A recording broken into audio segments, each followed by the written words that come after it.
अस्सलामुअलैकुम everyone, welcome back to my channel. और आज है हमारा डे 8 ऑफ रमज़ान इबादत सीरीज चैलेंज 2025।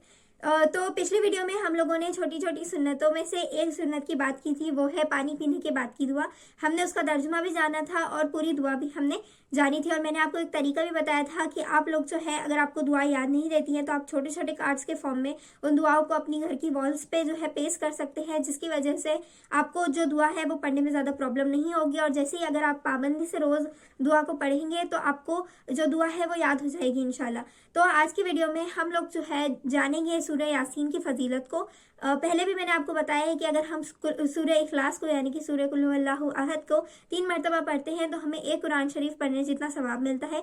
लेकिन अगर हम सूरह यासीन को पढ़ते हैं, हदीस का मफहूम है, हदीस में आया है कि अगर हम सूरह यासीन को सिर्फ एक दफ़ा पढ़ते हैं और सिर्फ इस नियत से पढ़ते हैं कि हम सूरह यासीन जो है वो सिर्फ और सिर्फ अल्लाह ताला के लिए पढ़ रहे हैं, तो हमें जो है 10 कुरान पढ़ने जितना सवाब मिलता है। ये गैर रमज़ान की बात है, यानी कि अगर हम रमज़ान के बिना सूरह यासीन को पढ़ते हैं रमज़ान के अलावा में, तो हमें 10 कुरान शरीफ पढ़ने जितना सवाब मिलता है। लेकिन अगर हम रमज़ान में मिलेंगे तो इसका सवाब जो है वो 70 टाइम्स इन्हेंस हो जाएगा।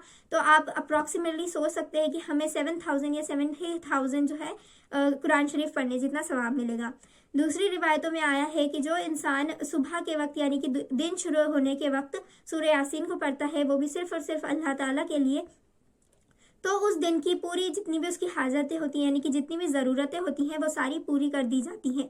कितनी खूबसूरत बात है कि हम अगर सुबह या दिन शुरू होते वक्त, एक मुसलमान का दिन जब शुरू होता है, कब शुरू होता है एक मुसलमान का दिन?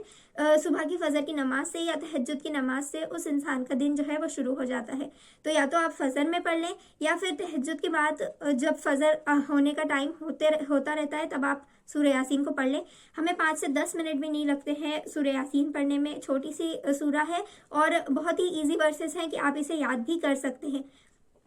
रमज़ान इबादत सीरीज़ के डे 1 में मैंने आपको कहा था कि इस बार हम लोग जो है सूरह यासीन को लर्न करने की कोशिश करेंगे। उसकी भी नेक्स्ट वीडियो में हम उस बारे में भी ज़रूर बात करेंगे इंशाल्लाह।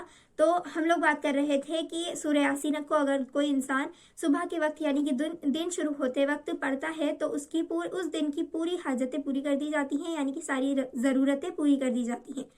एक और रिवायत में आया है कि कोई इंसान अगर अल्लाह ताला के लिए यानी कि अल्लाह ताला की रज़ा के लिए रात के वक्त सूरह यासीन को पढ़ता है, यानी कि सोने से पहले सूरह यासीन को पढ़ता है, तो उस रात उस इंसान की मगफिरत कर दी जाती है। सूरह यासीन को पढ़ने के बहुत से फ़ायदे हैं। एक और रिवायत में ये भी आया है कि अगर आप लोग सूरह यासीन को पढ़ते हैं तो आपके पिछले सारे गुनाह, जो भी माइनर सिंस होते हैं आपके, यानी कि छोटे सारे गुनाह माफ़ कर दिए जाते हैं। कबीरा गुनाह ऐसी चीज़ों से माफ़ नहीं होते, वो माफ़ी मांगने से ही माफ़ होते हैं। लेकिन हमारे पिछले छोटे माइनर सिंस जाने अनजाने में जो हमने किए हैं या जानबूझ के भी किए हैं, वो भी सारे हमारे माफ़ हो जाते हैं सिर्फ सूरह यासीन पढ़ने से। तो ये थी हमारी आज की वीडियो में सूरह यासीन की फजीलत यानी कि बेनिफिट्स ऑफ रीडिंग सूरह यासीन। तो ये था हमारा डे 8 ऑफ रमज़ान इबादत सीरीज चैलेंज 2025। सो ऐसे ही इस्लामिक वीडियोस के लिए, नॉलेज के लिए हमारे चैनल टिप्स स्ट्रगल को सब्सक्राइब करें। Thank you.